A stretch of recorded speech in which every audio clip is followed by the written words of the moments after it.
बैठिए हो।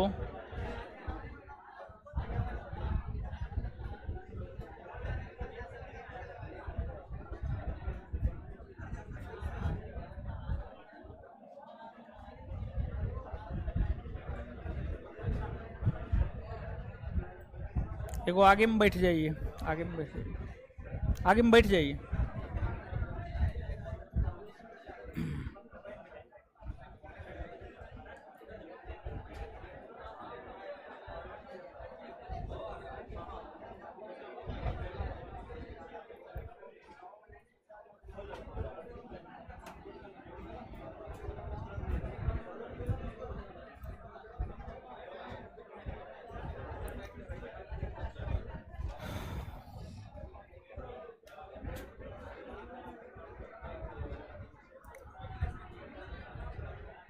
क्या हाल है गुरुजी लोग?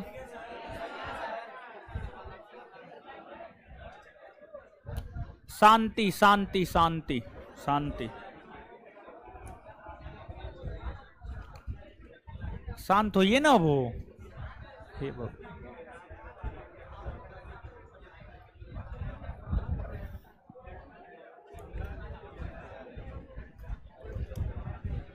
शांत होइएगा तब ना कुछ सुनाई देगा, तब ना पढ़ाएंगे। तो शांत होइए ना पहले।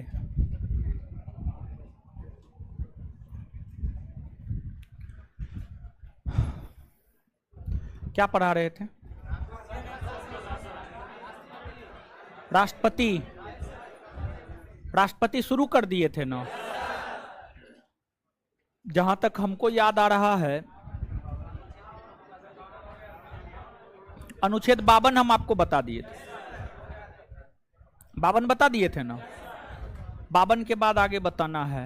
ये बात हम आपको बता दिए थे कि राष्ट्रपति के विषय में जानकारी मुख्य तौर पर अनुच्छेद 52 से 62 देता है।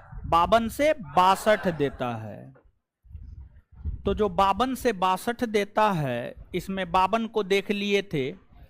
इसके अलावे राष्ट्रपति से संबंधित जो अन्य अनुच्छेद है 53, 54, 55, 56, 57, 58, 59, 60, 61, 62, इन अनुच्छेदों को हमें एक एक करके देखना है। मोबाइल रख लीजिए, नहीं तो लेकर के चूड़ देंगे हम। फिर बाद में नहीं कहिएगा कि मेरा मोबाइल चुरा गया।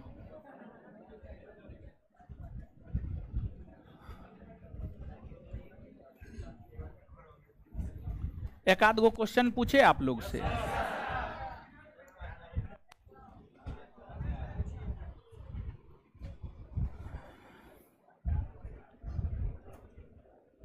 हीरो खड़ा होइए उधर।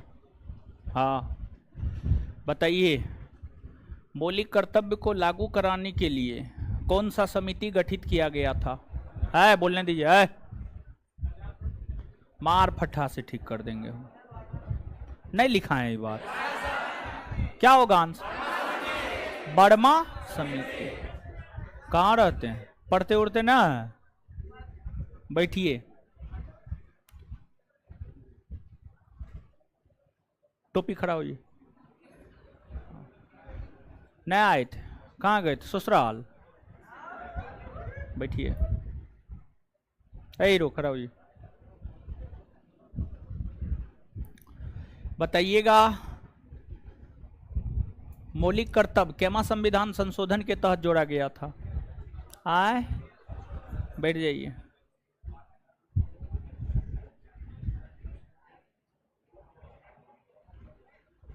खड़ा होइए। बताइए,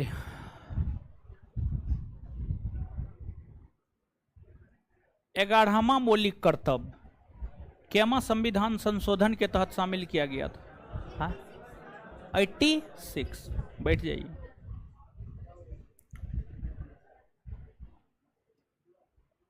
रेड टी शर्ट। मौलिक कर्तव्य का पालन करना विदेशियों के लिए अनिवार्य है, हाँ या ना? स्वर्ण सिंह कमेटी ने कितना मौलिक कर्तव्य शामिल करने की शामिल कितना किया गया वर्तमान में? चलिए ठीक है, बैठ जाइए। एक और क्वेश्चन सम्मिलित रूप से ही बता दीजिए, कौन अनुच्छेद कहता है भारत का एक राष्ट्रपति होगा? अनुच्छेद 52। ये बात तो आपको याद हो गया। आगे हम लोग 53 की ओर आगे बढ़ते हैं। तो अनुच्छेद 53 देखिए,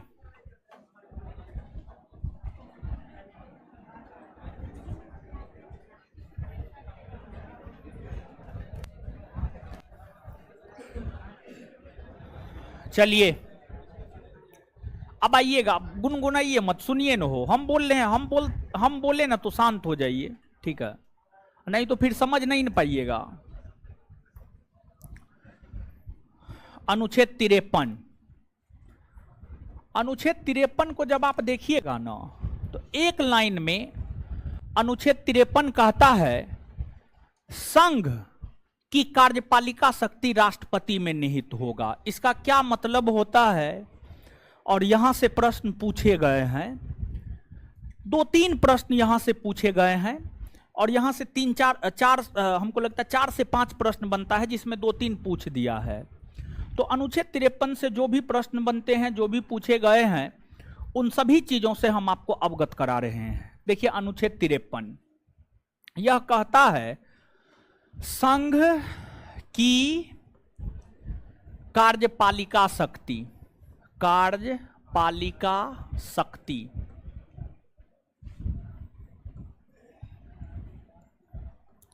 राष्ट्रपति में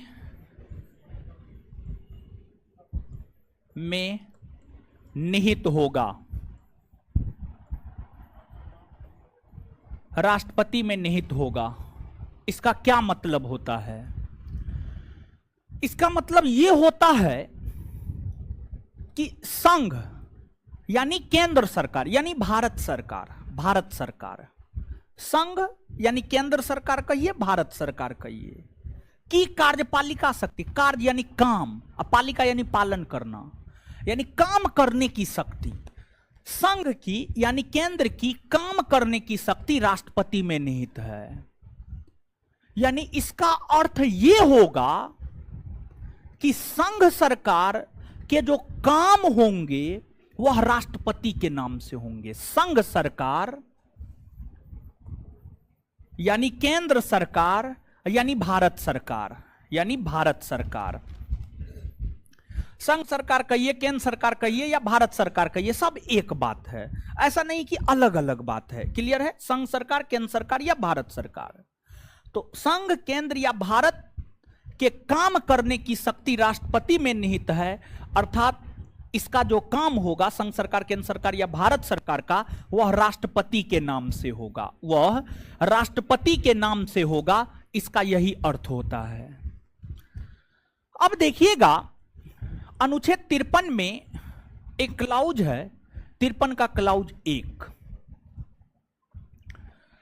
अनुच्छेद 53 के क्लाउज 1 की हम बात करें तो अनुच्छेद 53 का क्लाउज 1 यह कहता है कि संघ की कार्यपालिका शक्ति, अर्थात संघ की काम करने की शक्ति जो राष्ट्रपति में निहित है, राष्ट्रपति उस काम को स्वयं करेंगे या अपने अधीनस्थ पदाधिकारियों के माध्यम से करवाएंगे, या अपने अधीनस्थ पदाधिकारियों के माध्यम से करवाएंगे। मतलब राष्ट्रपति को अनुच्छेद 53 का क्लाउज 1 यह अधिकार देता है कि राष्ट्रपति किसी काम को स्वयं भी कर सकते हैं या राष्ट्रपति के अधीन जो अधिकारी हैं, पदाधिकारी हैं, उसके माध्यम से भी राष्ट्रपति काम करवा सकते हैं। इसके बाद एक अनुच्छेद है, अनुच्छेद 53 का क्लाउज 2। अनुच्छेद 53 का क्लाउज 2 यह कहता है जो भारत की सेना है, भारत की सेना 3 वर्गों में विभाजित है, थल सेना, वायु सेना, नौसेना। भारत की सेनाओं के सर्वोच्च सेनापति राष्ट्रपति होंगे। आप ये बात जानते होंगे तीनों सेनाओं का सर्वोच्च सेनापति राष्ट्रपति होता है, लेकिन कौन अनुच्छेद में इस बात की चर्चा है, ये भी जानना जरूरी है। ये भी क्यों जानना जरूरी है, आगे हम आपको स्पष्ट करेंगे। तो अनुच्छेद 53 का क्लाउज 2, अनुच्छेद 53 का क्लाउज 2 यह कहता है कि तीनों सेनाओं का सर्वोच्च सेनापति राष्ट्रपति होगा, सर्वोच्च सेनापति राष्ट्रपति होगा। और तीनों सेनाओं का सर्वोच्च सेनापति राष्ट्रपति होता है। और स्पेशली सेना का गठन क्यों किया जाता है? सेना के गठन के पीछे कई सारे कारण होते हैं। एक तो यह होता है विदेशी आक्रमण से देश को सुरक्षा प्रदान किया जा सके। दूसरा, आंतरिक रूप से देश के लोग सुरक्षित रह सके। इन सभी चीजों को लेकर के सेनाओं का गठन किया जाता है। और अगर मान लीजिए भारत पर कोई देश आक्रमण कर देता है तो युद्ध सैनिक लड़ते हैं। तो जो युद्ध होता है, युद्ध की घोषणा भारत के राष्ट्रपति करते हैं, यानी युद्ध के शुरू होने की घोषणा, युद्ध के शुरू होने की घोषणा भारत के राष्ट्रपति करते हैं। युद्ध के शुरू होने की घोषणा ही भारत के राष्ट्रपति नहीं करते हैं, बल्कि युद्ध के समाप्ति की भी घोषणा भारत के राष्ट्रपति करते हैं।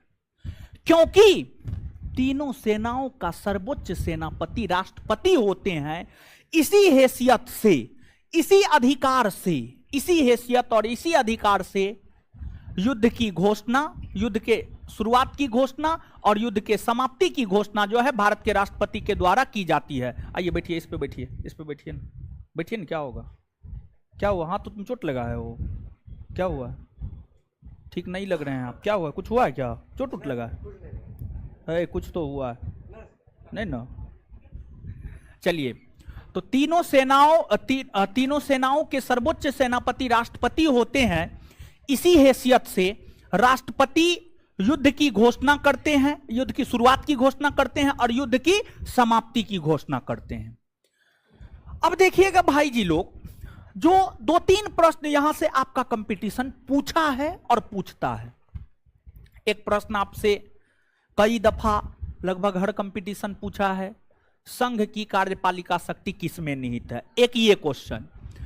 एक बार बीपीएससी यह क्वेश्चन पूछा था कि राष्ट्रपति अपने काम को किस माध्यम से करते हैं या करवाते हैं, तो उसका उत्तर होता स्वयं अथवा अपने अधीनस्थ अधिकारियों के माध्यम से। उसका उत्तर यह होता। 63वीं या 64वीं बीपीएससी में पूछा गया है, एग्जैक्ट याद नहीं है, लेकिन या तो 63वीं है या 64वीं, यही दो में से कोई एक है, पूछा गया है ये क्वेश्चन। तीसरा एक प्रश्न आपसे पूछा जाता है, लगभग हर कंपटीशन इस प्रश्न को पूछा है, तीनों सेनाओं का सर्वोच्च सेनापति कौन होता है? तो ये बात तो आप लोग बचपन से सुनते हुए आए होंगे, तीनों सेनाओं के सर्वोच्च सेनापति भारत के राष्ट्रपति होते हैं। तो ये तमाम प्रकार की बात को स्पष्ट अनुच्छेद 53 करता है। क्लियर है? तो ये सब चीज आप याद रखिएगा। हो सकता है आज के डेट में ये पूछा है कि राष्ट्रपति अपना काम कैसे करता है, कल के डेट में ये पूछ दे कौन अनुच्छेद ऐसा कहता है। हो सकता है आज के डेट में ये पूछा है तीनों सेनाओं का सर्वोच्च सेनापति कौन होता है, कल के डेट में ये पूछ दे कौन अनुच्छेद यह बात कहता है। समझ गए? तो ये चीज है, आप याद रखने का प्रयास कीजिएगा। तो नीचे से हेडिंग मारिएगा अनुच्छेद 53, अनुच्छेद 53।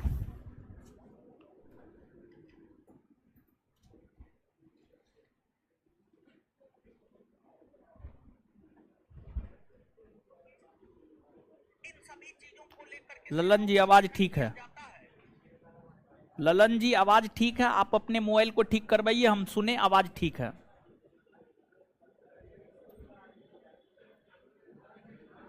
चलिए लिखिएगा अनुच्छेद 53, अनुच्छेद 53 डैश देकर संघ की कार्यपालिका शक्ति, संघ की कार्यपालिका शक्ति, आ जाइए आगे, आ जाइए आगे, आइए आगे, आइए। संघ की कार्यपालिका शक्ति संघ की कार्यपालिका शक्ति है। आप लोग अंदर चलिए, तो अंदर चलिए, अंदर चलिए ना थोड़ा थोड़ा। अरे भाई बहन है, आप लोग अजीब बात करते हैं। यही आप लोग का मेंटेलिटी इतना नीचा है ना, इतना नीचा सोच है ना आप लोग का। जीवन में कभी कुछ बड़ा नहीं कर पाइएगा अगर यही सोच रखिएगा तो, यही कूका मेमी करते रहिएगा तो, समझे। अजीब हालत। संघ की कार्यपालिका शक्ति, संघ की कार्यपालिका शक्ति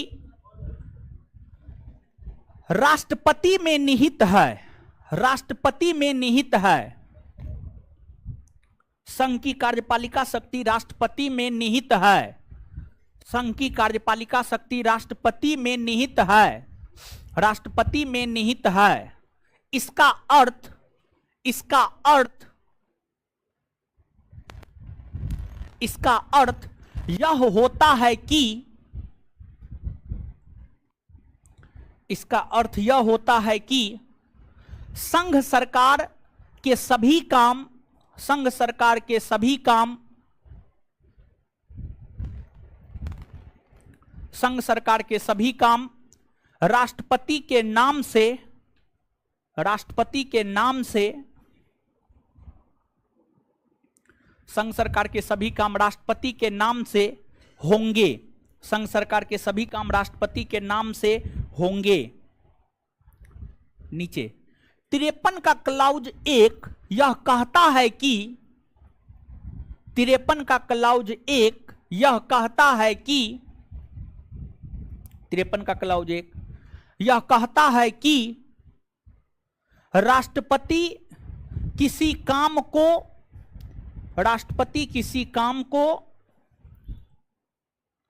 स्वयं, राष्ट्रपति किसी काम को स्वयं, स्वयं यानी खुद, स्वयं अथवा, स्वयं अथवा, अथवा अपने अधीनस्थ अधिकारियों के माध्यम से, स्वयं अथवा अपने अधीनस्थ अधिकारियों के माध्यम से, स्वयं अथवा अपने अधीनस्थ अधिकारियों के माध्यम से करवाएंगे, करवाएंगे, करवाएंगे। राष्ट्रपति किसी काम को स्वयं अथवा, अथवा अपने अधीनस्थ अधिकारियों के माध्यम से करवाएंगे। कॉस्ट में लिख लीजिए बीपीएससी 63वीं, मेरे ख्याल से 63वीं होगा, 63वीं में पूछा है, बीपीएससी पूछा गया क्वेश्चन है। अब सीधा एक लाइन कह दीजिएगा मास्टर, सब सीधा एक लाइन बोलता है संघ की कार्यपालिका शक्ति राष्ट्रपति में निहित है, बस इतना कह के आगे बढ़ जाता है। तो सीधा एक लाइन में अब पीसीएस सब आपका निकलने वाला नहीं है, थोड़ा सा डेप्थ में जाकर के आपको पढ़ना होगा। और जानते हैं अब पॉलिटी में तो ऊपर ऊपर से क्वेश्चन ही नहीं पूछता है, समझिए। पॉलिटी में अब डेप्थ में जाकर के क्वेश्चन पूछता है, लेकिन फिर भी पॉलिटी जो है इस बार जैसे आपको सीडीपीओ का क्वेश्चन विद्यार्थी को रुलाया है, अच्छा क्वेश्चन पूछा था। बीपीएससी में भी, बीपीएससी भी पॉलिटी के संदर्भ में रुलाया है, समझ गए। तो पॉलिटी जो है अब ऊपर ऊपर से पढ़ लीजिएगा तो फिर हमको नहीं लगता है क्वेश्चन बनेगा, थोड़ा डेप्थ में जाके पढ़ना होगा। जितना पढ़ाते हैं उतना तो पढ़ना ही होगा, साथ ही साथ आपको खुद से भी पढ़ना होगा, तभी जाकर के कुछ होने जा रहा है, नहीं तो कुछ नहीं होने जा रहा है, समझ गए। जब तक आप खुद से नहीं पढ़िएगा, हम कितना भी पढ़ा दे कुछ नहीं होगा जब तक आप खुद से नहीं पढ़िएगा। क्योंकि देखिए हम आपको बता देते हैं, हर चीज करवा देते हैं, कॉपी में लिखा देते हैं, याद तो आप ही न रखिएगा हो, आप याद रखिएगा क्वेश्चन बनाइएगा, नहीं याद रहेगा नहीं क्वेश्चन बना पाइएगा। नीचे से लिखिएगा 53 का क्लाउज 2, अनुच्छेद 53 का क्लाउज 2, अनुच्छेद 53 का क्लाउज 2, अनुच्छेद 53 का क्लाउज 2, यह अनुच्छेद कहता है, यह अनुच्छेद कहता है,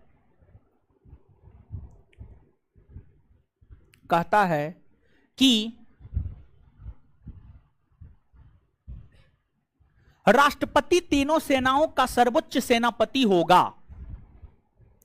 राष्ट्रपति तीनों सेनाओं का सर्वोच्च सेनापति होगा, राष्ट्रपति तीनों सेनाओं का सर्वोच्च सेनापति होगा,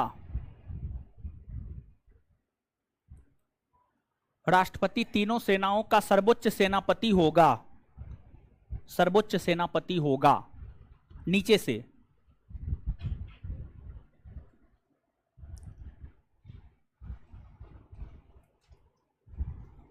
नीचे से।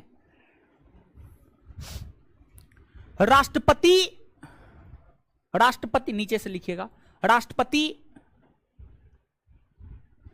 तीनों सेनाओं के सर्वोच्च सेनापति होते हैं। राष्ट्रपति तीनों सेनाओं के सर्वोच्च सेनापति होते हैं। होते हैं। इस नाते ही, इस नाते ही, इस नाते ही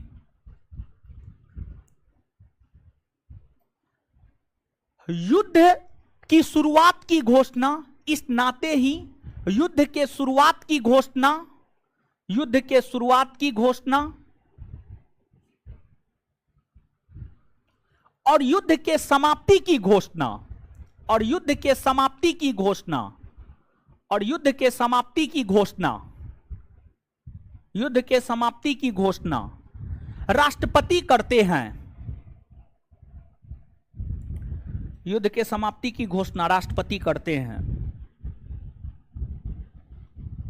यह अनुच्छेद 53 की बात हो गई। क्लियर है? तो बताइएगा, संघ की कार्यपालिका शक्ति किसमें निहित? किसमें? कौन अनुच्छेद यह बात कहता है? कौन अनुच्छेद? अच्छा, राष्ट्रपति जो काम करता है वो स्वयं करता है या क्या, कैसे करता है? स्वयं अथवा अपने अधीनस्थ अधिकारियों के माध्यम। ये बात कौन अनुच्छेद कहते?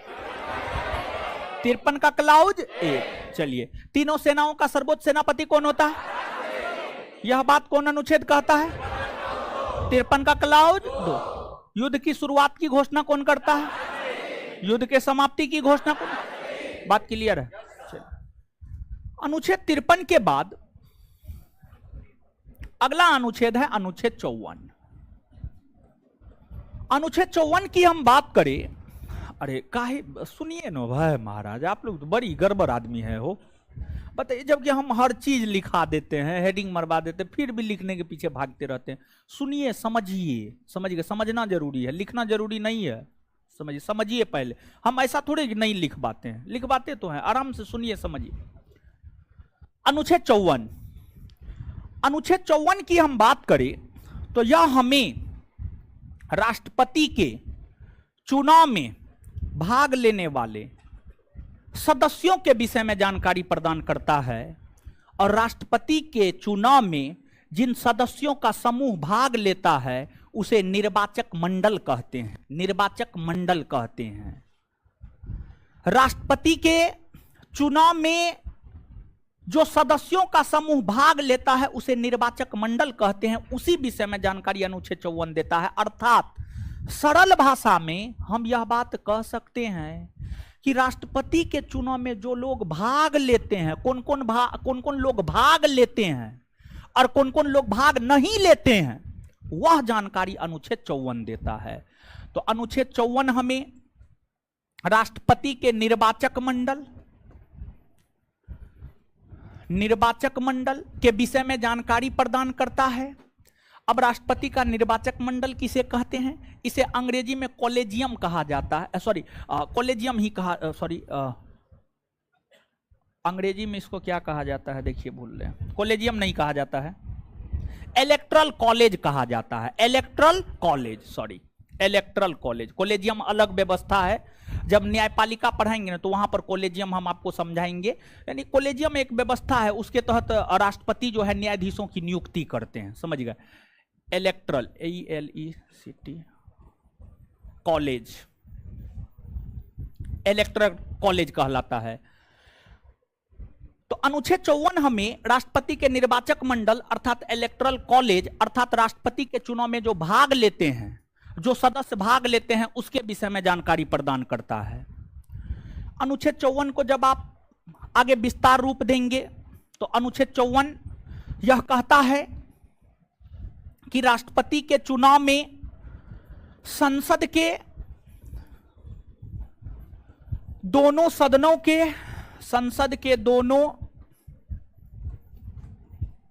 सदनों के, संसद के दोनों सदनों के निर्वाचित सदस्य, निर्वाचित सदस्य भाग लेते हैं।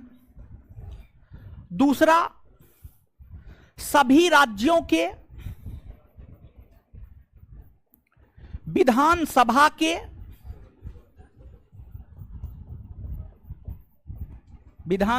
के निर्वाचित सदस्य, विधानसभा के निर्वाचित सदस्य है। क्या हो गया?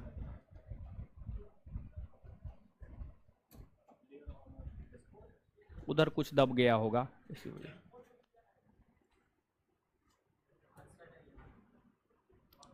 नहीं हटा, पूरा नहीं हटा। हाँ, चलिए ध्यान दीजिएगा। निर्वाचित सदस्य भाग लेते हैं, निर्वाचित सदस्य भाग लेते हैं। इसके बाद आगे दिल्ली, पुडुचेरी और जम्मू कश्मीर केंद्र शासित प्रदेश के विधानसभा के निर्वाचित सदस्य, विधानसभा के निर्वाचित सदस्य भाग लेते हैं। यही लोग भाग लेते हैं, इसके अलावा कोई भी भाग नहीं लेता है। इसको और तोड़कर हम लोग समझने का प्रयास करते हैं। समझिएगा, पहला लाइन हमने लिखा है संसद के दोनों सदनों के निर्वाचित सदस्य। संसद के दोनों सदन, दोनों सदन कहने का मतलब होता है लोकसभा और राज्यसभा। तो जो लोकसभा और राज्यसभा है, इसके निर्वाचित सदस्य भाग लेते हैं। देखिए, अगर लोकसभा और राज्यसभा के सभी सदस्य भाग लेते तो एक लाइन में लिख दिया जाता लोकसभा और राज्यसभा के सभी सदस्य। क्या यहां पर लिखा हुआ है कि सभी सदस्य? नहीं लिखा हुआ है। इससे यह स्पष्ट होता है कि कुछ सदस्य भाग लेते होंगे, कुछ सदस्य भाग नहीं लेते होंगे। तो अब देखिएगा, ये जो लोकसभा और राज्यसभा है, लोकसभा और राज्यसभा में दो प्रकार के सदस्य होते हैं, एक निर्वाचित और एक मनोनीत। एक निर्वाचित सदस्य होते हैं और एक मनोनीत सदस्य होते हैं। तो लोकसभा और राज्यसभा में जो दो प्रकार के सदस्य, एक निर्वाचित और एक मनोनीत होते हैं, उसमें निर्वाचित सदस्य भाग लेते हैं लेकिन मनोनीत सदस्य भाग नहीं लेते हैं। तो इस एक लाइन का मतलब यह है कि लोकसभा और राज्यसभा के निर्वाचित सदस्य भाग लेते हैं लेकिन लोकसभा और राज्यसभा के मनोनीत सदस्य भाग नहीं लेते हैं। तो ये एक लाइन दो बात क्लियर कर रहा है ना, कि कौन भाग लेता है कौन भाग नहीं लेता, हां या ना कर रहा है। इसके बाद दूसरे लाइन को हम लोग समझते हैं।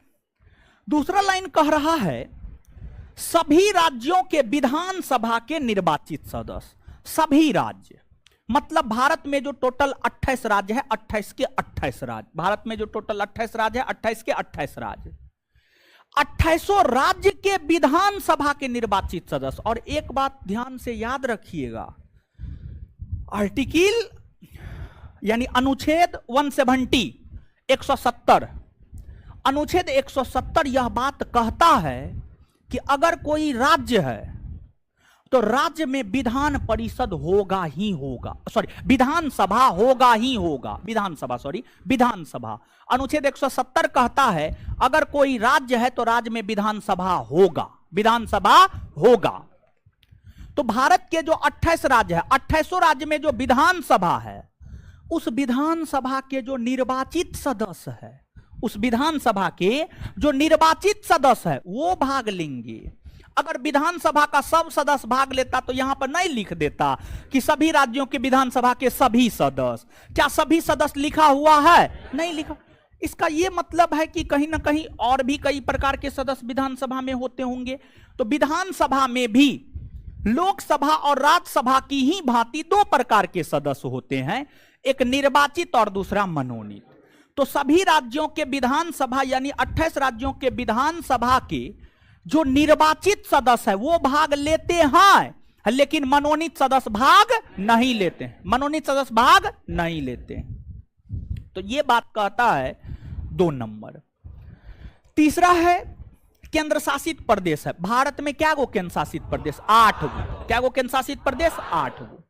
जो 8 गो केंद्र शासित प्रदेश है, लद्दाख, जम्मू कश्मीर, चंडीगढ़, दिल्ली, दादर नगर हवेली, दमन और द्वीप, लक्षद्वीप, पुडुचेरी, अंडमान निकोबार द्वीप समूह। ये 8 केंद्र शासित प्रदेश में 3 केंद्र शासित प्रदेश ऐसे हैं जिसका अपना विधानसभा है। जैसे जम्मू कश्मीर का अपना विधानसभा है, जम्मू कश्मीर का अपना विधानसभा है, दिल्ली का अपना विधानसभा है, पुडुचेरी का अपना विधानसभा है। तो 8 केंद्र शासित प्रदेश में से 3 केंद्र शासित प्रदेश ऐसे हैं जिसका अपना विधानसभा है।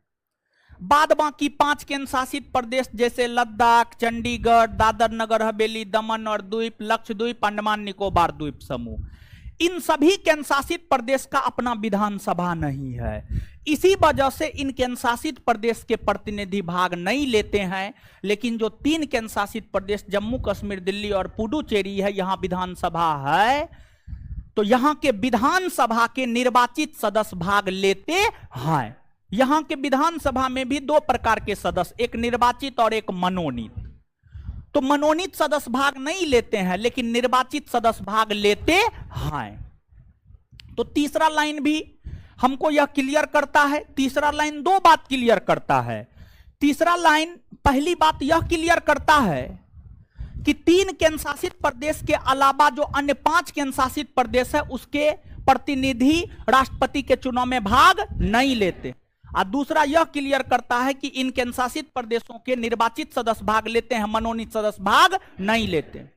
लेकिन एक बात देखिएगा, भाग लेते हैं में कहीं भी हम विधान परिषद का जिक्र किए हैं?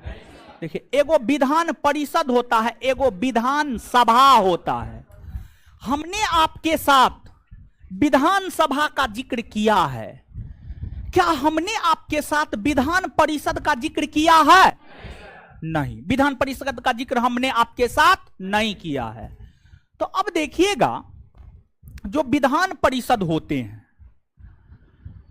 विधान परिषद भारत के भीतर टोटल 28 राज्य है। किसी राज्य में हो भी सकता है, किसी राज्य में नहीं भी हो सकता है। और वर्तमान समय में भारत के 28 राज्य में से मात्र 6 राज्य है जहां पर विधान परिषद है। मात्र 6 राज्य है जहां पर विधान परिषद है। जो 6 राज्य है जहां पर विधान परिषद है, वह 6 राज्य है आंध्र प्रदेश, तेलंगाना, कर्नाटक, बिहार, महाराष्ट्र, उत्तर प्रदेश। आंध्र प्रदेश, तेलंगाना, कर्नाटक, बिहार, महाराष्ट्र, उत्तर प्रदेश, ये 6 राज्य में विधान परिषद है। बाद बाकी जो 22 राज्य बच रहा है उसमें विधान परिषद नहीं है। तो यहां पर हम यह बात कह सकते हैं कि भारत में 28 राज्य के 28 राज्य में विधान परिषद नहीं है। मात्र 6 गो राज्य में है, 22 गो राज्य में नहीं है। तो भारत के सभी राज्य में विधान परिषद नहीं है। यही कारण है कि विधान परिषद के सदस्यों को राष्ट्रपति के चुनाव में भाग लेने का अधिकार प्राप्त नहीं होता। तो याद रखिएगा। तो अगर आपसे पूछा जाए कि राष्ट्रपति के चुनाव में कौन कौन भाग लेता है, तो 1 मिनट सुनिएगा, हम लोग क्या कहेंगे। देखिए, दोनों बात हम आपको बता रहे हैं, ध्यान से सुनिएगा। राष्ट्रपति के चुनाव में कौन कौन भाग लेता है, तो हम लोग कहेंगे लोकसभा और राज्यसभा के निर्वाचित सदस्य, 28 राज्य के विधानसभा के निर्वाचित सदस्य, दिल्ली, पुडुचेरी, जम्मू कश्मीर केंद्र शासित प्रदेश के विधानसभा के निर्वाचित सदस्य, ये लोग भाग लेते हैं। अब पूछा जाएगा कौन भाग नहीं लेते हैं, कौन भाग नहीं लेते हैं। तो संसद के दोनों सदनों के मनोनीत सदस्य भाग नहीं लेते हैं। सभी राज्यों के विधानसभा के मनोनीत सदस्य भाग नहीं लेते हैं।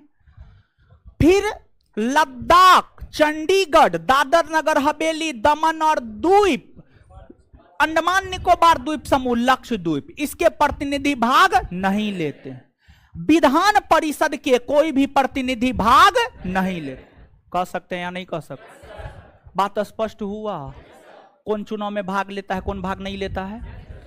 अनुच्छेद 54 ग्रुप डी से लेकर यूपीएससी तक कोई ऐसा परीक्षा नहीं होगा जो अनुच्छेद 54 नहीं पूछा होगा। और एक बार नहीं, कई बार अनुच्छेद 54 के विषय में आपसे आपके परीक्षा में पूछा गया है। इससे आप अनुमान लगा सकते हैं कि अनुच्छेद 54 आपके लिए कितना अधिक महत्वपूर्ण है। पूछा गया है और आगे भी पूछा जाएगा। तो नीचे से हेडिंग मारिएगा अनुच्छेद 54।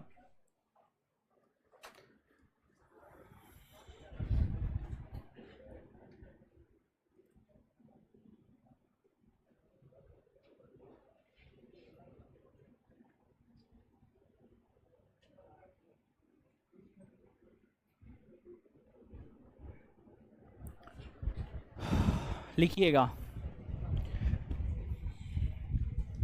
अनुच्छेद 54। यह अनुच्छेद हमें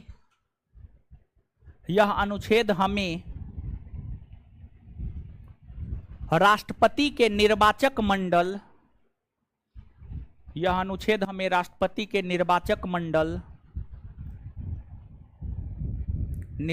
मंडल अर्थात यह अनुच्छेद हमें राष्ट्रपति के निर्वाचक मंडल अर्थात राष्ट्रपति के चुनाव में भाग लेने वाले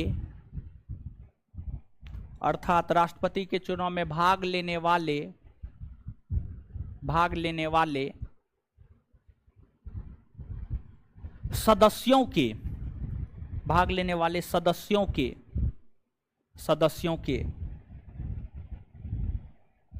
विषय में बताता है।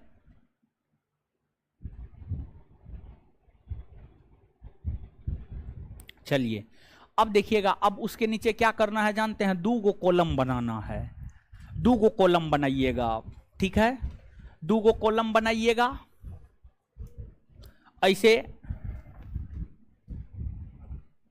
एगो में लिख दीजिएगा भाग लेता है, मतलब राष्ट्रपति के चुनाव में कौन भाग लेता है। और दूसरे कॉलम में लिखिएगा भाग नहीं लेता है। भाग नहीं लेता है मतलब राष्ट्रपति के चुनाव में कौन भाग नहीं लेता है। राष्ट्रपति के चुनाव में कौन भाग नहीं लेता है, ठीक है?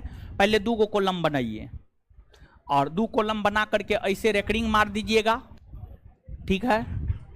अच्छा, अपने मन से आप लोग लिख सकते हैं कि हमको लिखाना होगा? लिख सकते हैं। चलिए आज हम लिखा देते हैं। लिखिए भाग लेता है में, सबसे पहले भाग लेता है में लिखिएगा। भाग लेता है में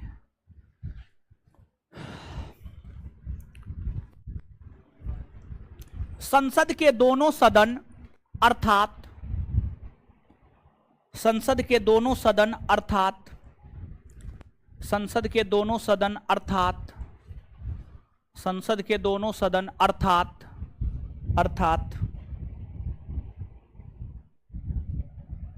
लोकसभा और राज्यसभा के निर्वाचित सदस्य, अर्थात संसद के दोनों सदन अर्थात लोकसभा और राज्यसभा के निर्वाचित सदस्य, लोकसभा और राज्यसभा के निर्वाचित सदस्य, लोकसभा और राज्यसभा के निर्वाचित सदस्य।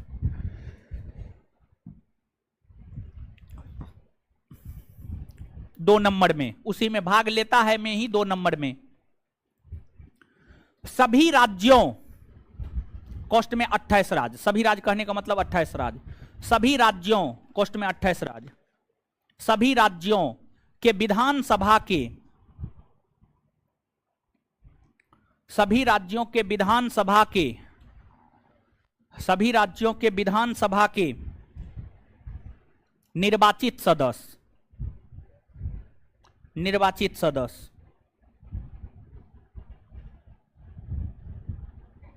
सभी राज्यों के विधानसभा के निर्वाचित सदस्य। आगे लिखिएगा सभी राज्यों के विधानसभा के निर्वाचित सदस्य। भाग लेता है में ही 3रा नंबर, भाग लेता है में ही 3रा नंबर। दिल्ली, पुडुचेरी, जम्मू कश्मीर केंद्र शासित प्रदेश के विधानसभा के निर्वाचित सदस्य। दिल्ली, पुडुचेरी, दिल्ली, पुडुचेरी, जम्मू कश्मीर, दिल्ली, पुडुचेरी, जम्मू कश्मीर केंद्र शासित प्रदेश के, केंद्र शासित प्रदेश के विधानसभा के निर्वाचित सदस्य, विधानसभा के निर्वाचित सदस्य, निर्वाचित सदस्य, निर्वाचित सदस्य।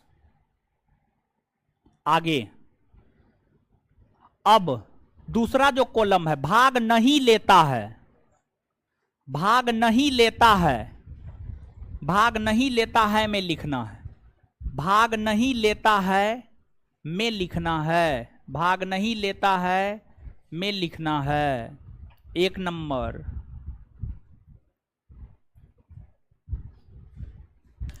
संसद के दोनों सदनों के मनोनीत सदस्य,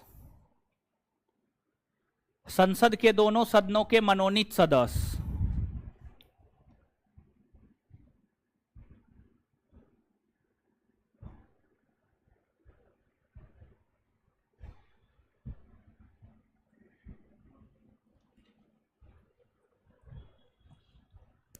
संसद के दोनों सदनों के मनोनीत सदस्य।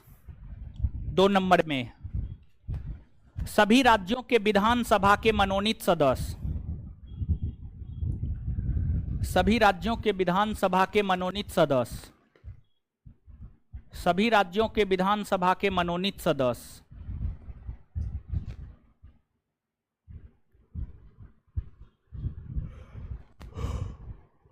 आगे आगे लिखिएगा, दिल्ली पुडुचेरी केंद्र शासित प्रदेश, दिल्ली पुडुचेरी जम्मू कश्मीर।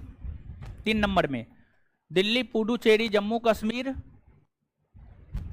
दिल्ली पुडुचेरी जम्मू कश्मीर, दिल्ली पुडुचेरी जम्मू कश्मीर केंद्र शासित प्रदेश के, केंद्र शासित प्रदेश के विधानसभा के निर्वाचित सदस्य, केंद्र शासित प्रदेश के विधानसभा के मनोनीत सदस्य, सॉरी, दिल्ली पुडुचेरी जम्मू कश्मीर केंद्र शासित प्रदेश के विधानसभा के मनोनीत सदस्य, दिल्ली पुडुचेरी जम्मू कश्मीर केंद्र शासित प्रदेश के विधानसभा के मनोनीत सदस्य, मनोनीत सदस्य। अगला,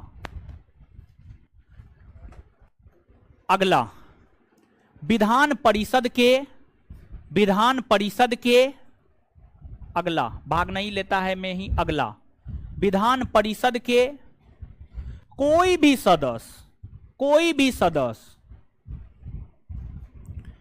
विधान परिषद के कोई भी सदस्य, चाहे वह निर्वाचित हो या मनोनीत, चाहे वह निर्वाचित हो या मनोनीत, चाहे वह निर्वाचित हो या मनोनीत, चाहे वह निर्वाचित हो या मनोनीत, भाग नहीं लेता है, चाहे वह निर्वाचित हो या मनोनीत, भाग नहीं लेता है, चाहे वह निर्वाचित हो या मनोनीत, भाग नहीं लेता है, क्योंकि भारत के सभी 28 प्रांतों में विधान परिषद नहीं है। क्योंकि, पेन चाहिए जी, पेन है दूगो, किसको चाहिए पेन? मिला।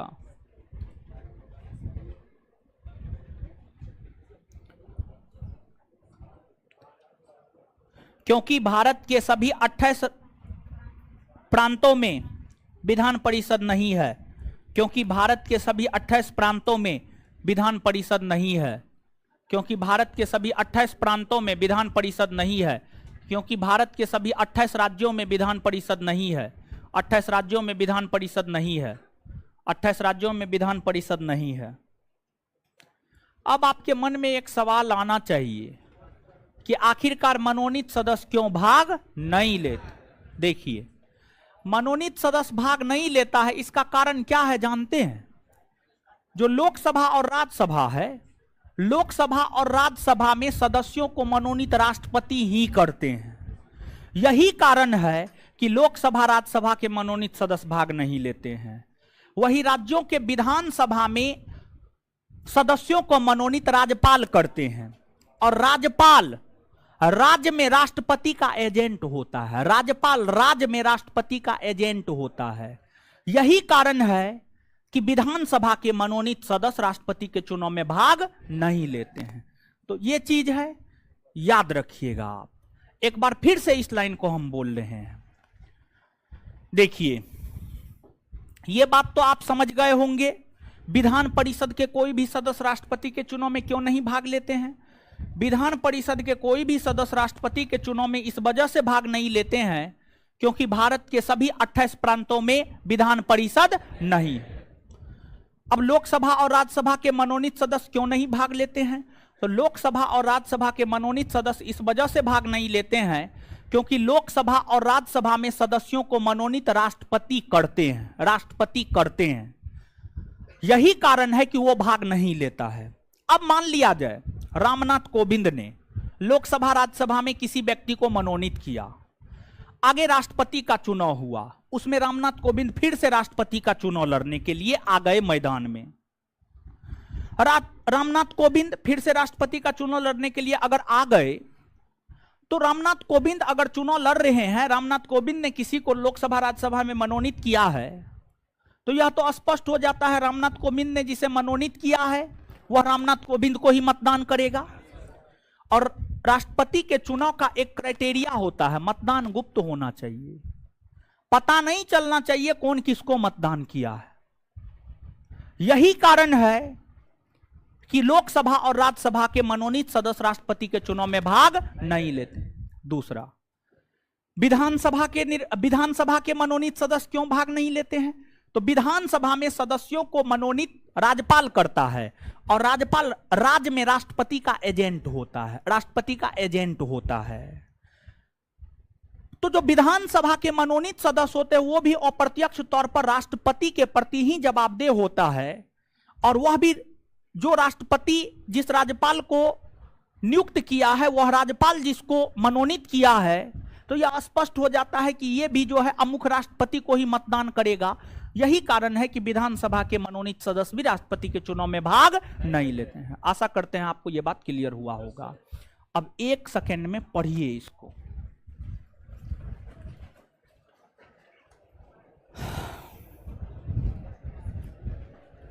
पढ़िए जल्दी।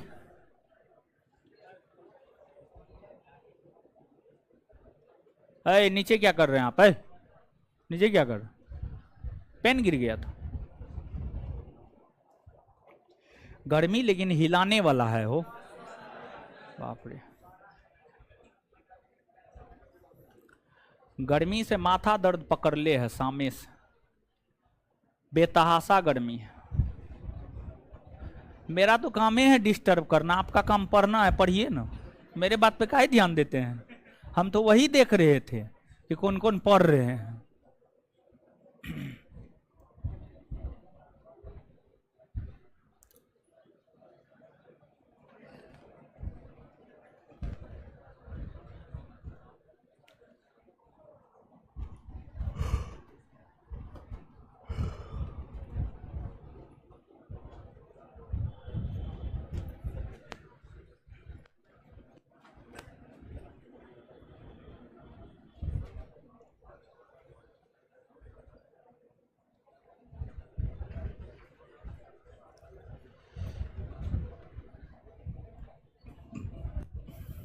गुरुजी लोग पढ़ लिए, याद हुआ?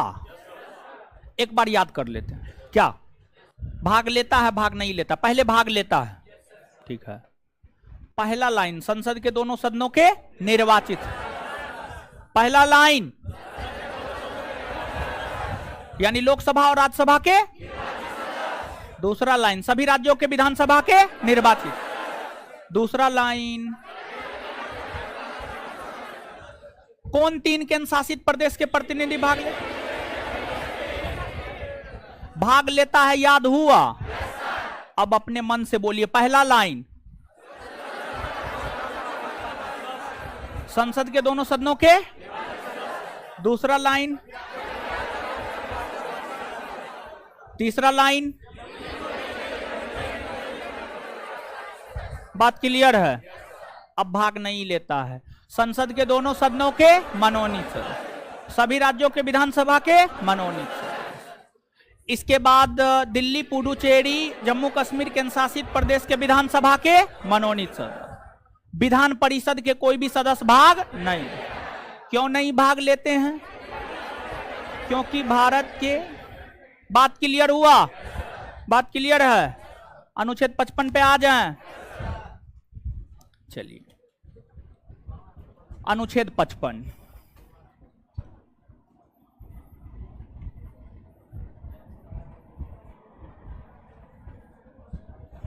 अनुच्छेद 55।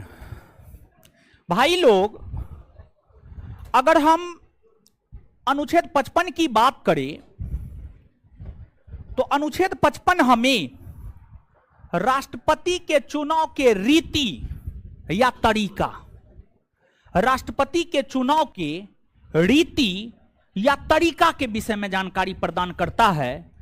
आखिरकार राष्ट्रपति का जो चुनाव होता है वह किस रीति यानी किस तरीका से होता है, किस रीति यानी किस तरीका से होता है, यह जानकारी हमें अनुच्छेद 55 देता है। अगर हम अनुच्छेद 55 को आगे पढ़े तो अनुच्छेद 55 आगे यह कहता है कि राष्ट्रपति का चुनाव आनुपातिक प्रतिनिधित्व के आधार पर, राष्ट्रपति का चुनाव आनुपातिक प्रतिनिधित्व के आधार पर एकल संक्रमणीय मत प्रणाली, एकल संक्रमणीय मत प्रणाली के द्वारा होगा। एकल संक्रमणीय मत प्रणाली के द्वारा होगा।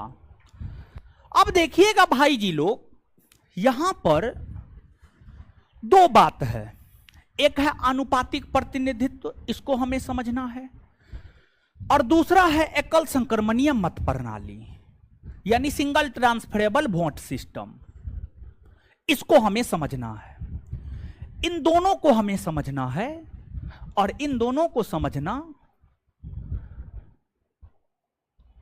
टेढ़ी खीर के समान है, लेकिन अगर आप गौर से ध्यान से हर चीज को सुनिएगा तो आपको फाइनली समझ में आ जाएगा। अब हम लोग सबसे पहले इस बात को समझते हैं, भारत हो या विश्व, भारत हो या विश्व, वहां पर चुनाव मुख्यतः कितने प्रकार से होते हैं? भारत हो या विश्व, वहां पर चुनाव मुख्यतः दो प्रकार से होते हैं। एक होता है फर्स्ट पास्ट दी पोस्ट सिस्टम और दूसरा होता है आनुपातिक प्रतिनिधित्व के आधार पर एकल संक्रमणीय मत प्रणाली। तो गौर कीजिएगा, भारत हो या विश्व, है खड़ा होइए, खड़ा होइए, रेड शर्ट खड़ा होइए, बाहर निकलिए, आप बैठिए, आप बैठिए, आप बैठिए ना, आप बैठिए ना, बाहर निकलिए, आप बाहर निकलिए। अरे आपको नहीं बोल रहे हैं, वो रेड शर्ट को बोल रहे हैं, उसको पता है वो क्या गलती किया। कॉपी किताब लीजिए, कॉपी किताब लेकर के बाहर जाइए। अरे कॉपी किताब लेकर बाहर जाइए, बोल रहे हैं ना, बाहर जाइए, मतलब बाहर जाइए, बाहर जाइए, बाहर जाइए। अरे क्या कर रहा था, मोबाइल से बतिया रहा था, बताइए, छोड़ दीजिए, आप लोग मत आइए। अरे हम बोल रहे हैं, मेरा आदेश काहे नहीं मानेगा, आप लोग काहे आ रहे हैं? ठीक है, आपको आने का क्या जरूरत। जाइए गुरुजी, हम आपको प्रणाम करते हैं, हम आपको प्रणाम करते हैं, आप जाइए, जाइए ना, आप जाइए ना, अरे जाइए ना। अरे आपके कहने से छोड़ देंगे, आज इसको छोड़ देंगे, कल आप मोबाइल यूज कीजिएगा, समझ गए? जाइए, जाइए, अरे बोल रहे ना जाइए ना, तो हम मारेंगे। ठीक है, एगो फटा लाइए, तो कैसे नहीं जाता है, फटा लाइए, तो एगो फटा लाइए, एगो कहाँ है जी फटा, लाइए, फटा लाइए। क्लासरूम है कि गौशाला है? यानी मोबाइल यूज करेगा, हम सामने, मेरे क्लास में मोबाइल यूज कर रहा है, बताइए, वो भी आगे में बैठ करके, सामने में बैठ करके, यानी जीवन से बड़ा मोबाइल है जी, समझ गए? चंदन, इसको बाहर कर दीजिए, इधर से बाहर कर दीजिए इसको, ठीक है? ऐसे नहीं समझिएगा आप लोग ऐसे नहीं समझिएगा, जब तक आप लोग को सजा नहीं देंगे आप लोग नहीं समझिएगा। देखिए, इसमें हानि किसको हो रहा था? हमको कोई हानि हो रहा है, हानि तो उसी को न हो रहा था। ठीक है, आज बाहर किए हैं ना, वो अब जीवन में कभी मेरे क्लास में मोबाइल नहीं यूज करेगा। अगर आज हम उसको बैठने के लिए दे देते ना, वो फिर कल भी मोबाइल यूज करता, परसों भी मोबाइल यूज करता। एक क्लास उसका छूटा, वो सुधर जाएगा। अगर सुधरने वाला होगा तो आगे उसका हर चीज बेहतर हो जाएगा। लेकिन आज अगर उसको हम बैठने दे देते तो कभी नहीं सुधरता। समझ गए? यही का उसके भलाई के लिए हम उसको बाहर किए हैं। समझ गए?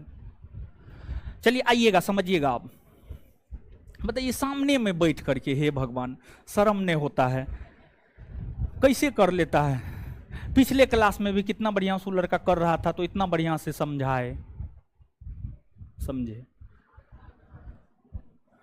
भारत हो या विश्व, भारत हो या विश्व, हर जगह चुनाव दो प्रकार से ही होता है। एक होता है फर्स्ट पास्ट दी पोस्ट सिस्टम।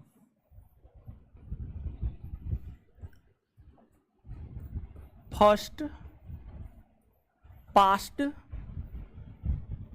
दी पोस्ट सिस्टम। और दूसरा होता है आनुपातिक प्रतिनिधित्व के आधार पर, आनुपातिक प्रतिनिधित्व के आधार पर एकल संक्रमणीय मत प्रणाली। अब देखिए भारत में कौन कौन चुनाव होते हैं। भारत में लोकसभा का चुनाव होता है, राज्यसभा का चुनाव होता है, विधानसभा का चुनाव होता है, विधान परिषद का चुनाव होता है, राष्ट्रपति का चुनाव होता है, उपराष्ट्रपति का चुनाव होता है, पंचायती राज का चुनाव होता है, नगर निगम का चुनाव होता है। ये तमाम प्रकार के चुनाव भारत में होते हैं।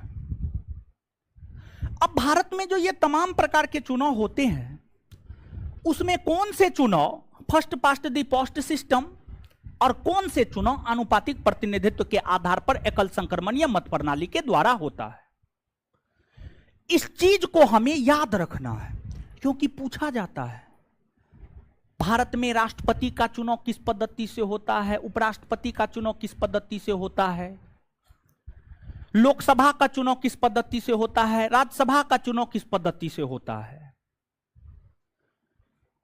जो first past the post system है, एक तो इसको समझना है, इसको समझना है। इसको समझने से पहले बहुत कुछ आपको समझना होगा, उसके बाद यहां पर हम लोग आएंगे। उससे पहले इसका बहुत ज्यादा पृष्ठभूमि है, बहुत ज्यादा बैकग्राउंड है, और बैकग्राउंड को समझिएगा तभी ये समझ में आएगा। अगर बैकग्राउंड को नहीं समझे तो ये समझ में नहीं आएगा, यानी आनुपातिक प्रतिनिधित्व प्रणाली समझ में नहीं आएगा अगर बैकग्राउंड को नहीं समझे तो। देखिए first past the post system में क्या होता है। First past the post system में जो चुनाव होता है ये प्रत्यक्ष तौर का होता है, प्रत्यक्ष। और प्रत्यक्ष चुनाव वैसे चुनाव को कहा जाता है जिसमें आम जनता भाग लेता है, मतलब हम आप भाग लेते हैं, हम आप भाग लेते हैं, जिसमें आम जनता भाग लेता है। और दूसरी बात इस चुनाव में क्या होता है, इस चुनाव में जितने भी उम्मीदवार होते हैं, 5 गो, 10 गो, 15 गो, 20 गो, 25 गो, 30 गो, जितने भी उम्मीदवार होते हैं, उन उम्मीदवारों में यह देखा जाता है कि कौन ऐसे उम्मीदवार हैं जो सबसे ज्यादा मत प्राप्त किए हैं। जो उम्मीदवार सबसे ज्यादा मत प्राप्त करता है उसको विजेता घोषित कर दिया जाता है। आप याद कीजिए लोकसभा का जो चुनाव होता है, लोकसभा के चुनाव में 15 गो उम्मीदवार खड़ा है। 15 उम्मीदवार में देखा जाता है किसको सबसे ज्यादा मत मिला है। जिसको सबसे ज्यादा मत मिलता है उसको विजेता घोषित कर दिया जाता है। तथा लोकसभा के चुनाव में हम आप भाग लेते हैं, आम जनता भाग लेता है। 2019 में लोकसभा का चुनाव हुआ था, आप याद कीजिए, हम आप भाग लिए होंगे अगर आपका उम्र 18 वर्ष से अधिक हो गया होगा तो। फिर हाल फिलहाल में बिहार में विधानसभा का चुनाव हुआ है 2020 ईस्वी में। आप याद कीजिए, आप लोग मतदान किए होंगे, कुछ लोग किए होंगे, कुछ लोग नहीं किए होंगे, जिनका उम्र हो गया वो किए होंगे। कोई किए हैं मतदान विधानसभा के चुनाव में? एकदम किए हैं। तो विधानसभा के चुनाव में हम आप मतदान कर रहे हैं, मतलब आम जनता मतदान कर रहा है। विधानसभा के चुनाव में भी आप देखते होंगे जितना मतदान होता है उसमें सबसे ज्यादा मत जिसको प्राप्त होता है उसको विजेता घोषित कर दिया जाता है। फिर आप मुखिया का चुनाव देख लीजिए, मुखिया के चुनाव में हम आप भाग लेते हैं। जितने भी उम्मीदवार खड़ा होते हैं 10, 15, 20, उसमें देखा जाता है कौन उम्मीदवार सबसे ज्यादा मत प्राप्त किया है, जो उम्मीदवार सबसे ज्यादा मत प्राप्त करता है उसे विजेता घोषित कर दिया जाता है। तो फर्स्ट पास्ट दी पोस्ट सिस्टम के अंतर्गत जो चुनाव होता है यह प्रत्यक्ष चुनाव प्रणाली है। इसमें आम जनता भाग लेता है। इस चुनाव में जो उम्मीदवार सबसे ज्यादा मत प्राप्त करता है उसे विजेता घोषित कर दिया जाता है। इस पद्धति के तहत भारत में लोकसभा का चुनाव होता है। लोकसभा के बाद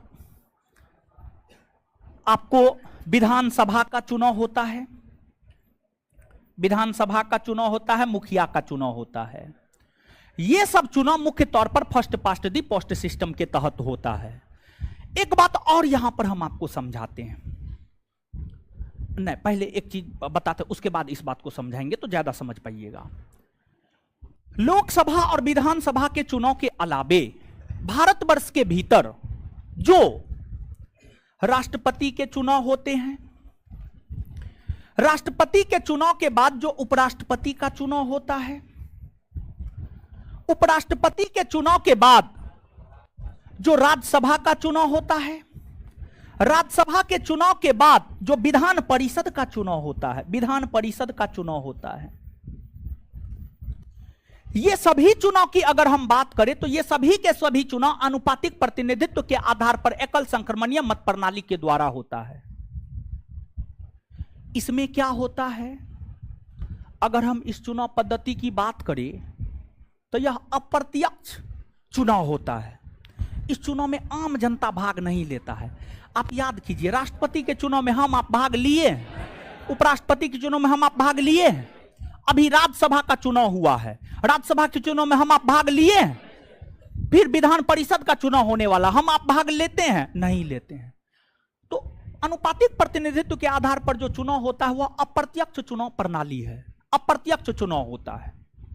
दूसरी बात, इस पद्धति के तहत जो चुनाव होता है इसमें जितना मतदान होता है उसमें जितना वेद मत होता है, वेद मत का 50% से अधिक मत प्राप्त करना आवश्यक होता है।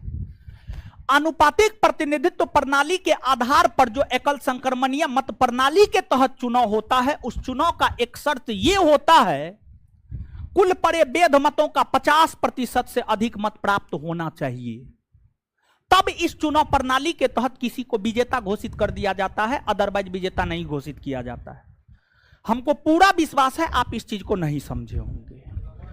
अब हम आपको समझाने का प्रयास करते हैं। देखिए, लेकिन यहां पर यह बात स्पष्ट हो जाना चाहिए आपका कि लोकसभा विधानसभा चुनाव फर्स्ट पास्ट दी पोस्ट सिस्टम और राष्ट्रपति उपराष्ट्रपति राज्यसभा विधान परिषद का चुनाव आनुपातिक प्रतिनिधित्व के आधार पर एकल संक्रमणीय मत प्रणाली के द्वारा होता है। यह बात कुछ स्पष्ट हुआ है? क्लियर है ये बात? अब समझिएगा। अब मान लिया जाए लोकसभा का चुनाव हो रहा है। किसका? लोकसभा। लोकसभा का चुनाव हो रहा है। मान लिया जाए लोकसभा में टोटल 5 उम्मीदवार खड़ा हुए। कितने उम्मीदवार? 5 उम्मीदवार। और लोकसभा में टोटल मत पड़ा, टोटल वेद मत, देखिए मत यानी वोट, वोट की हम बात करें तो जब वोट की गिनती होती है ना, वोट की गिनती होती है ना, मत की गिनती होती है ना, उसमें यह देखा जाता है कि कौन वेद है कौन अवेद है। और गिनती हमेशा वेद मतों का होता है। जो गिनती होता है वह हमेशा वेद मतों का होता है। अवेद मतों की गिनती नहीं होती है, अवेद मतों की गिनती नहीं होती है। अगर मान लिया जाए लोकसभा में टोटल वैलिड मत, टोटल वैलिड वोट, वेद मत 100 पड़े। 5 उम्मीदवार है, A B C D E. ए को 20, बी को 30, सी को 5, डी को 25, बाकी कितना बच रहा है 100 में से? कितना? 20। कितना? 20 या 30? 20 ना, 30 20 50,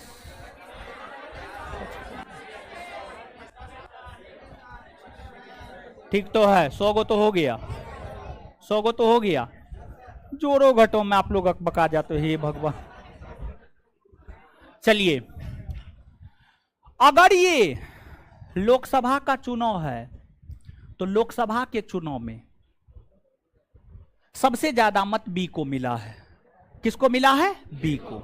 आप देख सकते हैं बी को सबसे ज्यादा मत मिला है तरीका, मतलब बी को विजेता घोषित कर दिया जाएगा। लेकिन अगर मान लिया जाए यही राष्ट्रपति का चुनाव हुआ, राष्ट्रपति का चुनाव हुआ, राष्ट्रपति के चुनाव में टोटल 5 उम्मीदवार हुए, A B C D E, और राष्ट्रपति के चुनाव में भी मान लिया जाए वेद मत है टोटल 100। वेद मत कितना है? टोटल 100। और यही रेशियो मान लीजिए, ए को 20, बी को 30, सी को 5, डी को 25 और ई को 20। सेम कंडीशन और राष्ट्रपति का चुनाव है, यानी राष्ट्रपति का चुनाव है, 5 गो उम्मीदवार है, वेद मत 100 है, ए को 20, बी को 30, सी को 5, डी को 25, ई को 20। सबसे ज्यादा मत बी को मिल रहा है। अरे सुनिए ना, समझाने दीजिए ना बहुत तरीका, सर मैडम मत कीजिए ज्यादा, यानी ईसो नहीं पूर रहा है। हाँ बोलिए, मतलब बोलिए बोलिए बोलिए, आप ही बोलिए। हाँ हाँ हाँ हाँ, चलिए अब सुनिएगा, जब ये राष्ट्रपति का चुनाव है तो क्या राष्ट्रपति के चुनाव में हम बी को विजेता घोषित कर देंगे? नहीं। इस चुनाव पद्धति के तहत गौर कीजिएगा, इस चुनाव पद्धति के तहत तब तक कोई उम्मीदवार विजेता घोषित नहीं होता है जब तक कि उसे कुल पड़े वेद मतों का 50% से अधिक नहीं मिल जाता है। मतलब क्या किसी को 50% यानी 50% से अधिक यानी 51 मत किसी को प्राप्त हुआ है? क्या कोई विजेता घोषित होगा? नहीं ना होगा। तो ये कंडीशन है। आगे अब हम आपको समझाएंगे। देखिए, जब लोकसभा का चुनाव होता है, देखिए इस पद्धति के तहत जब चुनाव होता है और इस पद्धति के तहत चुनाव होता है तो क्या बड़े परिवर्तन होते, क्या बड़ी बड़ी बातें होती है। जब इस पद्धति के तहत चुनाव होता है ना, आप लोकसभा के चुनाव में मतदान करने के लिए जाइए, विधानसभा के चुनाव में मतदान करने के लिए जाइए, मुखिया के चुनाव में मतदान करने के लिए जाइएगा, तो आपको सिर्फ एक मत डालने का अधिकार है। सिर्फ आप एक मत डाल सकते हैं। क्या आप जितने उम्मीदवार हैं उतने उम्मीदवार को मत डाल सकते हैं? नहीं डाल सकते हैं। अगर एक बार सब बटन को दबा दिए तो खत्म, अब दबता ही नहीं है। अब समझ गए, अब दबता ही नहीं है। तो आप एक व्यक्ति हैं, आप एक मत डाल सकते हैं, आप सबको नहीं डाल सकते हैं। तो सुनिएगा, लोकसभा के चुनाव में अगर 5 उम्मीदवार हैं तो 5 उम्मीदवार में से सिर्फ आप एक उम्मीदवार को मतदान कर सकते हैं, आप सबको मतदान नहीं कर सकते हैं। लेकिन अगर राष्ट्रपति का चुनाव है, राष्ट्रपति के चुनाव में अगर 5 उम्मीदवार है तो 5 उम्मीदवार को आपको मतदान करना होता है। इसमें होता यह है कि आपको एक बैलेट पेपर दिया जाता है, उसमें उम्मीदवार का नाम होता है। 5 उम्मीदवार है तो 5 उम्मीदवार का नाम होगा और आप जो मतदान करेंगे 5 उम्मीदवार को मतदान आपको करना होगा। इसमें आपको अपना पसंद व्यक्त करना होता है कि 5 उम्मीदवार में आप पहला नंबर पर किसको रखना चाहते हैं, दूसरा नंबर पर किसको रखना चाहते हैं, तीसरा नंबर पर किसको रखना चाहते हैं। ये वही बात है। मान लीजिए कि आपके गार्जियन, आपके पिताजी आपका शादी विवाह लगाए और 5 लड़की का फोटो लाए और आपको दिए कि पसंद कीजिए। तो आप फोटो देखिएगा तो जो सबसे सुंदर होगी आप कहिएगा हम इसी से ब्याह करेंगे। मान लीजिए कि वो लड़की ही आपको नकार दी या कोई भी कारण रहा तो उससे नहीं हुआ तो आप कहिएगा चलिए इससे नहीं हुआ तो इससे कर लेते हैं। मान लीजिए वो नकार दी तो इससे नहीं हुआ तो वो इससे कर लेते हैं। अंतिम में जब 4 गो नकार दी तो जब ये चारों से नहीं होता इसी से कर लेते, नहीं तो होबो नहीं करेगा।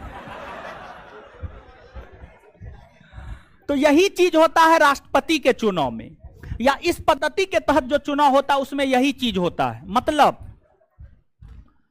इन चुनावों में जितने उम्मीदवार होते हैं उन उम्मीदवारों के समक्ष आपको अपना पसंद व्यक्त करना होता है कि आप 1 नंबर पर किसको रख रहे हैं, 2 नंबर पर किसको रख रहे हैं, 3 नंबर पर किसको रख रहे हैं, 4 नंबर पर किसको रख रहे हैं, 5 नंबर पर किसको रख रहे हैं। ये चीज है। मान लीजिए आपके सामने ऑफर आ गया, कुमारी हीरोइन सब का नाम लीजिए ना, कुमारी कौन कौन है ऐश्वर्या का ब्याह शादी हो गया, बकलोल, आलिया भट्ट का भी तो हो गया ना। सुनिए, पहला ऑप्शन श्रद्धा कपूर, दूसरा परिणीति चोपड़ा,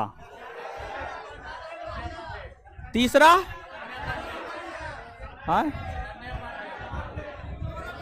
अनन्या पांडे, चौथा कृति सेनन, अब 5वां राखी सावंत। मान लीजिए कि चारों से तो नहीं है होगा, तो अंतिम में कहिएगा राखी सावंत दे दीजिए। वही इसमें होता है। तो कुछ बात समझ में आया? नीचे से लिखिएगा।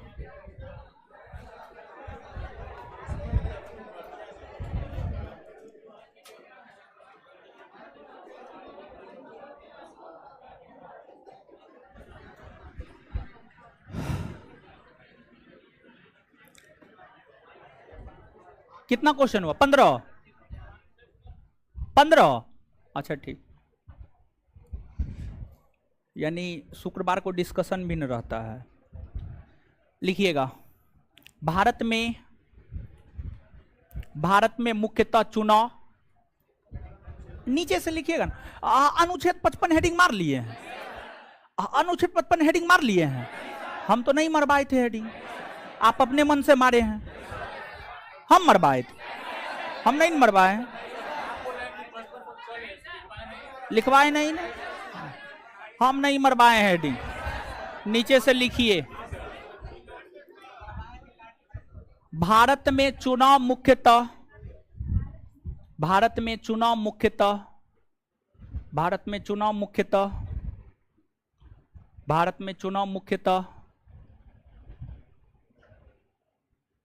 दो पद्धति के तहत होता है।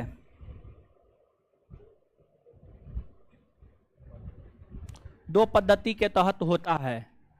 1 नंबर में फर्स्ट पास्ट दी पोस्ट सिस्टम,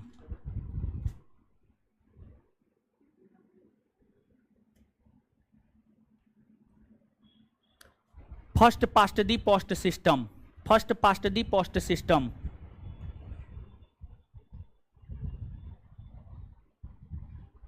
फर्स्ट पास्ट दी पोस्ट सिस्टम डैश देकर, यह मुख्यतः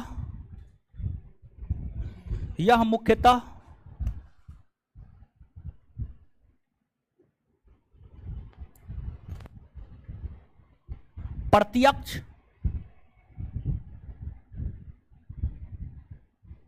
प्रणाली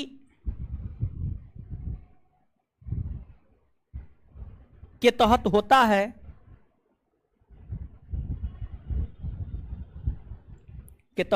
है। इस प्रणाली में जितने उम्मीदवार खड़ा होते हैं, इस प्रणाली में जितने उम्मीदवार खड़ा होते हैं, इस प्रणाली में जितने उम्मीदवार खड़ा होते हैं कौमा, उसमें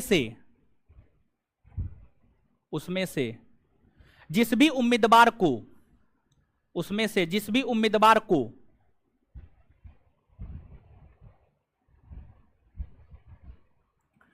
सर्वाधिक मत प्राप्त होता है, जिस भी उम्मीदवार को सर्वाधिक मत प्राप्त होता है,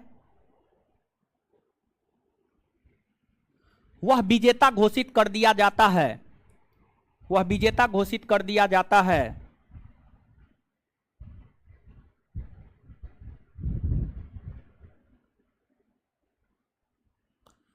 इस पद्धति के तहत भारत में विशेषकर इस पद्धति के तहत भारत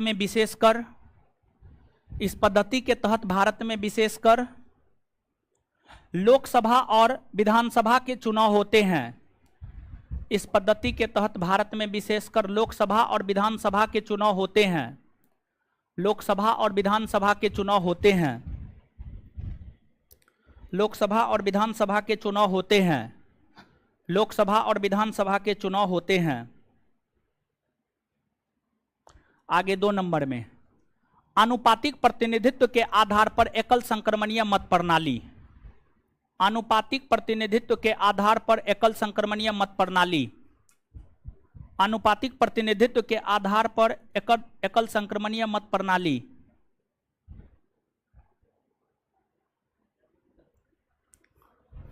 आनुपातिक प्रतिनिधित्व के आधार पर एकल संक्रमणीय मत प्रणाली।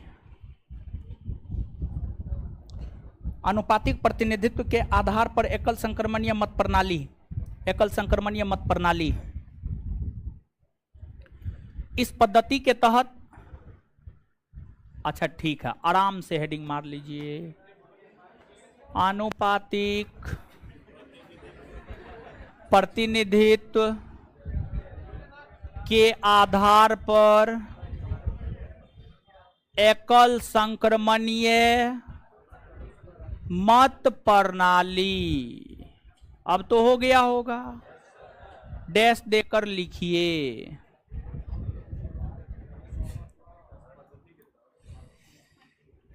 इस पद्धति के तहत जो चुनाव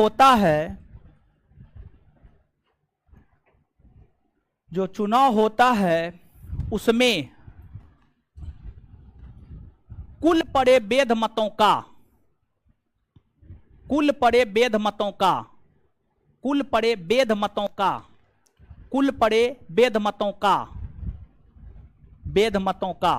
वेद लिखना होगा हमको। कुल पड़े वेद मतों का 50% से अधिक मिलना, 50% से अधिक मिलना आवश्यक होता है।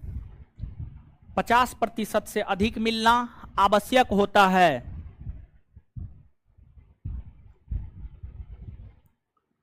इस पद्धति के तहत भारत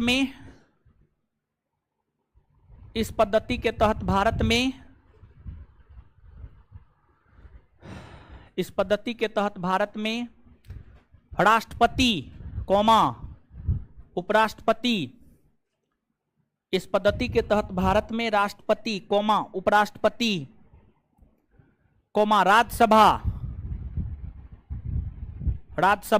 कौमा विधान परिषद, राष्ट्रपति कौमा उपराष्ट्रपति कौमा राज्यसभा कौमा विधान परिषद का चुनाव होता है।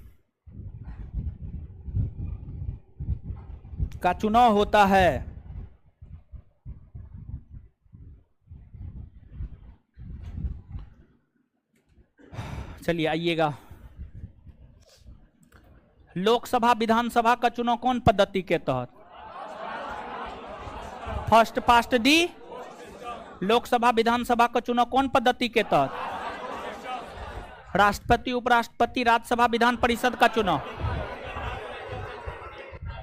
अच्छा, कौन चुनाव प्रणाली में सर्वाधिक मत प्राप्त करने वाले को विजेता घोषित कर दिया?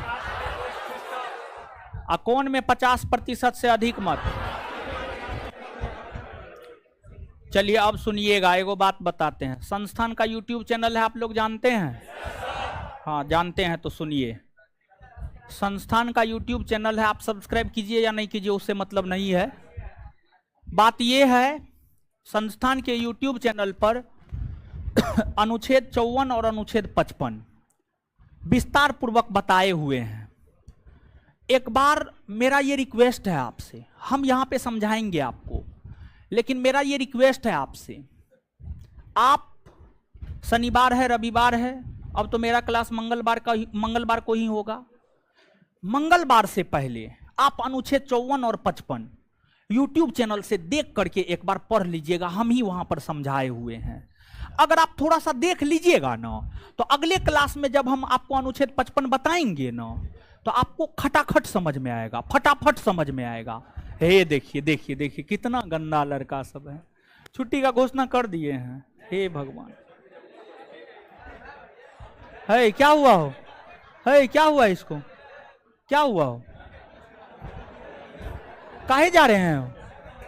अरे छुट्टी का घोषणा अभी कहाँ किए हैं? बैठिए बैठिए बैठिए बैठिए, समझे, सुनिए। तो हम आपको क्या होमवर्क दिए हैं बोलिए तो, देख लीजिएगा ना, एक बार देख लीजिएगा तब जानते हैं। अगले क्लास में समझाएंगे ना, फटाफट आपको समझ में आएगा, समझ गए। और 55 समझना थोड़ा सा टफ है। अनुच्छेद 54 में तो कोई दिक्कत नहीं हुआ होगा, कोई दिक्कत हुआ है? अनुच्छेद 54 जैसे आसानी से समझ गए ना, अनुच्छेद 55 भी हम आसानी से आपको समझा देंगे। लेकिन आप एक बार देख लीजिएगा। कल आप लोग का क्लास है, बायोलॉजी का क्लास है, सब लोग आइए बायोलॉजी का क्लास कीजिए। अभी हमको निकलने दीजिए, मेरा नीचे में डिस्कशन है, फिर आप लोग निकल जाइएगा। धन्यवाद सभी लोगों का, पढ़िए मन से सब लोग।